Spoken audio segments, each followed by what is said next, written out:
Bonjour à tous et bienvenue dans les tutos de Scanmag. Dans une première vidéo, nous avons vu comment créer une route.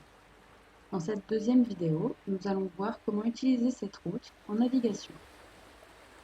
Je fais un clic droit sur un waypoint, je sélectionne le nom du waypoint et je clique sur Naviguer vers.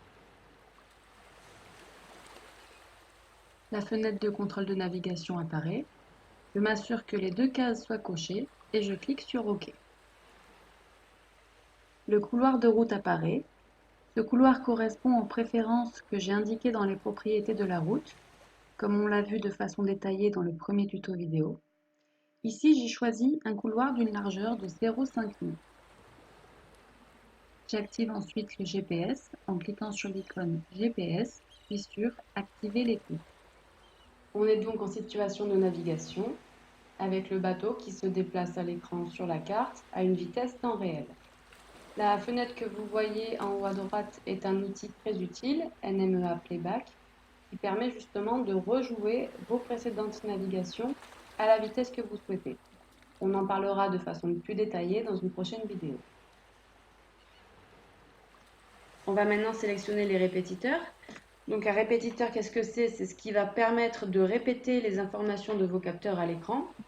Donc ici, on a choisi les répétiteurs qui correspondent au GPS et au suivi de route, et c'est ce qui va nous permettre de voir les écarts de route.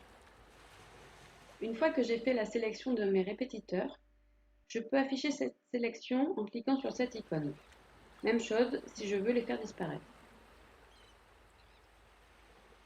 Les répétiteurs apparaissent ici au premier plan. Ce sont ceux qu'on a choisis qui correspondent au GPS et au suivi de route. Donc on voit qu'on a un écart de route de 18 degrés. Si vous mettez quelqu'un à la barre qui ne sait pas naviguer, par exemple, vous pouvez lui dire de suivre la flèche. Là, on voit bien qu'il faut prendre 15 degrés sur bâbord pour être sur le waypoint d'arrivée. Ce répétiteur, vous pouvez l'agrandir, le diminuer. Vous pouvez aussi le mettre en plein écran, ce qui est très pratique pour voir la correction de cap depuis votre cockpit. Et c'est valable pour tous les répétiteurs qui sont configurables. Vous avez donc une première information de correction de cap. Si vous naviguez au pilote automatique, c'est cette même information de correction de cap qui est envoyée au pilote automatique. Nous avons vu les informations données par les répétiteurs. On a également d'autres informations à l'écran, avec la ligne de foi fond, qui est représentée par un trait noir épais devant le bateau. Et dans la continuité de cette ligne, on voit la ligne de foi qui est graduée en temps. Vous pouvez modifier les paramètres de la ligne de foi en cliquant sur l'icône correspondante. La ligne de foi peut être graduée en distance ou en temps. Par défaut, elle est graduée en temps toutes les 15 minutes. Ici, on a choisi une graduation toutes les 10 minutes et une distance totale de la ligne de foi de 10 000. On a donc une petite coche toutes les 10 minutes qui nous permet de voir d'un seul coup d'œil où l'on sera dans 10 minutes. Vous pouvez aussi mettre un cercle d'incertitude autour du bateau. Ça vous donne une notion d'échelle immédiate. Ici, on a choisi un cercle de rayon 150 mètres.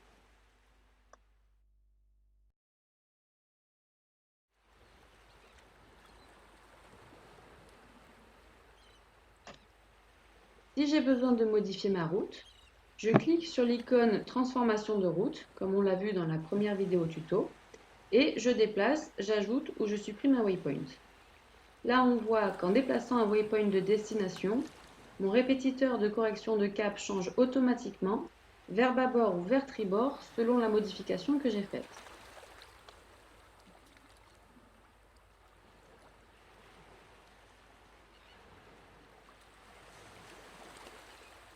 On va provoquer maintenant un cas de sortie de route pour voir le déclenchement des alarmes.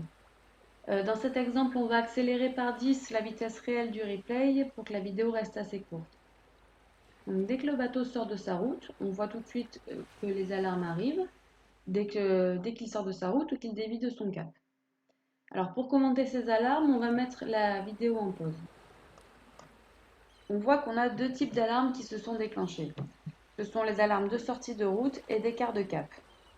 Donc on a une première alarme de waypoint. Chaque alarme peut avoir un son de type buzzer ou un autre son de votre choix. Donc cette première alarme de waypoint est due à une erreur de cap de plus de 40 degrés. Donc pour rappel, tous ces paramètres sont modifiables dans les propriétés du waypoint de la route. Là, on avait choisi une tolérance de 40 degrés. L'alarme de waypoint s'est donc déclenchée pour qu'on corrige le cap. La deuxième alerte, c'est celle de l'écart de route. Ça veut dire qu'on est sorti du chenal de la route. Vous voyez que si on zoome un peu, on voit bien qu'on est sorti du chenal, donc il se met en alerte. De la même façon que les alarmes de waypoint, vous pouvez associer un son à cette alerte d'écart de route. On va maintenant voir un autre aspect de la sécurité avec la création de zones de danger. Donc pour créer une zone de danger, je sélectionne l'icône zone. Je fais autant de clics que nécessaire pour créer le périmètre de ma zone de danger et je termine par un double clic. La fenêtre de propriété de zone apparaît. Je peux choisir mes paramètres. Si vous choisissez de mettre une alerte à moins d'1 000, de la même façon que les alarmes d'écart de route et d'alarme de waypoint, vous serez averti si vous approchez à moins d'1 000 par l'ouverture d'une fenêtre, par un son qui va se déclencher et également la zone qui va se mettre à clignoter sur la carte. Vous aurez également une deuxième alerte si vous pénétrez dans la zone et enfin une dernière alerte en sortant de la zone. Autant dire que vous pouvez sécuriser votre navigation au maximum selon vos préférences.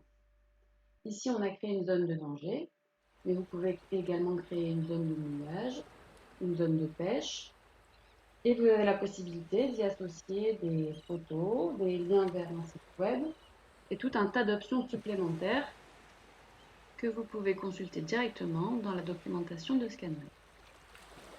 En résumé, avec ScanNav, vous retrouvez vos habitudes de navigation sur carte papier avec les avantages du numérique, comme l'affichage automatique des cartes, la connaissance de la position exacte de votre bateau en temps réel, l'accès à toutes les indications de navigation en simultané, le déclenchement d'alarmes aux endroits souhaités et selon vos préférences de navigation, l'estimation de votre future position en un coup d'œil et bien plus.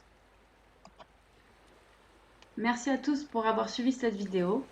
Et pour finir, je vous invite à partager, liker cette vidéo et vous abonner à notre chaîne YouTube pour être averti dès la parution de prochains tutos. Bonne nave à tous!